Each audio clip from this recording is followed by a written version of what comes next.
تراویح ایک عبادت ہے جو اللہ کی رضا کے لیے لوگ پڑھتے ہیں، اور تراویح پڑھانے والا بھی اللہ کی رضا کے لیے پڑھاتا ہے، اس میں تو کوئی دوسری رائے نہیں ہے۔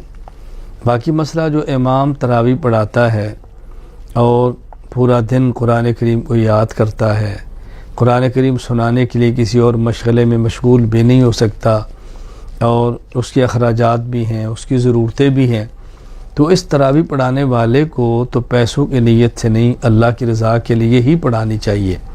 لیکن اس کے پیچھے تراویح پڑھنے والوں کو چاہیے اس امام کی خدمت کریں، اس امام کو ہدیہ دیں، اور زیادہ سے زیادہ دینا چاہیے۔ میں اکثر یہ بات عرض کیا کرتا ہوں، ایک بات تو یہ سمجھ لیں کہ جو لوگ یہ چاہتے ہیں کہ تراویح پڑھانے والا اجرت نہ لے، وہ یوں کیوں نہیں کر لیتے کہ اپنے بچے کو قرآن کریم پڑھا لیں اور مصلی پر کھڑا کر دیں؟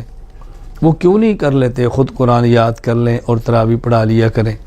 بھئی آپ پورا دن ملازمت کرتے ہیں، آپ پورا دن تجارت کرتے ہیں، پورا دن آپ دنیاوی کاموں میں مشغول رہتے ہیں، اور حافظ پورا دن قرآن کریم کو یاد کرتا ہے، نہ وہ تجارت کر سکتا ہے، نہ ملازمت کر سکتا ہے، قرآن کریم یاد کرتا ہے اور رات کو مصلی پر کھڑے ہو کے پڑھتا ہے۔ اگر کوئی بیچارے کو ایک اٹکن بھی آ جائے تو پوری مسجد شور بھی ڈالتی ہے، کوئی بھول بھی جائے تو آپ کی باتیں بھی سنتا ہے، تو اس کو محنت بھی کرنی پڑتی ہے۔ اس لیے تراویح پڑھانے والے کو تو اللہ کی رضا کے لیے پڑھانا چاہیے، لیکن امام کے پیچھے تراویح پڑھنے والے کو امام کی ضرورتوں کا خیال کرنا چاہیے۔ یہودی مولویوں، اے یہودی مولویوں، لا تختاروا بآیاتی ثمنا قلیلا، تھوڑے سے سمن نہ لیا کرو، سمجھے؟ ایک سمن ہے، دوسرا اس کے لیے قید کیا ہے؟ قلیل ہے۔ تو معنی یہ کہ وہ کہیں کہ ہم تو یہ ہے کہ یہ ان تعلیمات کو بیچتے، نبی کی نبوت کا انکار کرتے، تحریف کرتے، سمن قلیل میں نہیں کرتے، ہم بھاری رقم لیتے ہیں۔ بولو، ہم بھاری رقم لیں۔ ایک سمن ہے مقید اور ایک قلیلاً اس کے لیے قید ہے۔ اللہ کے لیے کچھ پلا پڑا نہیں پڑا، اس لیے یہاں پر بھی یہی مطلب ہوگا۔ اس کا مطلب یہی ہوگا، لا تختاروا بآیاتی ثمن الدنیا، دنیا کے ساز و سامان کوئی چاہے قلیل ہو یا کثیر و مقید کہ دونوں کی نفی ہے۔ محمد رسول اللہ کے صفات محمد کی نبوت کے مقابلے میں ان کو لے کر کے نبوت کو چھپانا اس طرح نہ کرو، جاؤ تباہ ہو جاؤ۔ کس کو سمجھ میں آ گیا؟ خلاصہ یہ نکلا یہاں پر مقید اور قید دونوں کی نفی ہے۔ اس لیے کہتے ہیں کہ بھائی حافظ صاحب اجرت نہیں لے سکتا، ولا تشتروا بآیاتی ثمنا قلیلا، سمجھے؟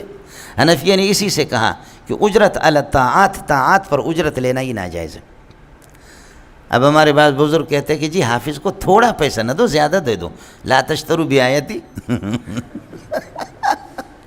ثمنا قلیلا۔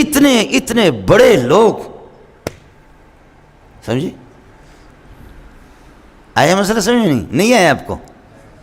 تو وہ تو کہتا ہے کہ اس لیے تو ہم کہتے ہیں، اس لیے تو ہم کہتے ہیں کہ حافظ کو ثمن قلیل نہ دو، بلکہ کیا کر دو؟ ثمن کثیر دے دو، بڑی بھاری رقم دے دو اس پر تراویح پڑھانے پر۔ تو تم قرآن کی مخالفت کرتے ہو، کہتے تھوڑے دے تو بہت زیادہ دیا کرو۔ آپ کا اشکال حل ہو گیا نہیں ہو گیا؟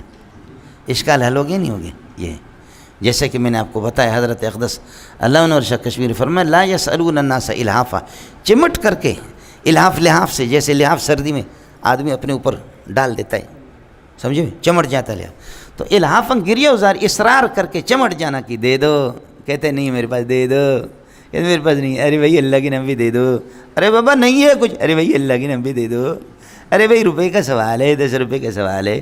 پولیس والے کہتے ہیں کہ جی دے دو، وہ کہتے ہیں میرے پاس نہیں ہے، کہتے 500 روپے دے دو، گاڑی نہیں جائے گی آپ کے، کہتے میرے پاس نہیں ہے، کہتے چلو 300 روپے دے دو، کہتے نہیں ہے میرے پاس، 200 روپے دے دو، کہتے نہیں، ارے ظالم بغیرت 50 تو دے دو، کہتے کہ 50 بھی نہیں ہے، کہتے سگریٹ تو دے دو بھلا، 1 سگریٹ تو دے دو، کہتے کہ سگریٹ بھی نہیں ہے، میں سگریٹ نہیں پیتا، کہتے کچھ تو دے دو، میرے ہاتھ پہ تھوکو، میرے ہتھیلی پر کیا ہے؟ تھوکو، اس پر کچھ تو دے دو نا۔ مسئلہ سمجھ میں نہیں ہے؟ اس لیے حنفیہ کے ہاں قاعدہ اور ضابطہ یہ ہے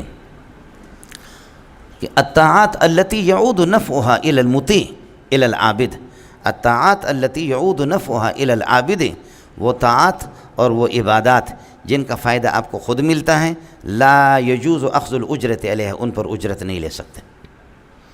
حافظ صاحب نماز پڑھا رہے، اپنے اللہ آپ کا بھلا کرے، اس کے لیے اپنی آخرت کے لیے سب کچھ، میری تلاوت ہے، میرا ذکر ہے، یہ سب کچھ مجھے ہی ملتا ہے، اس پر میں کیوں پیسے لے لوں، اپنی نماز پر کیوں؟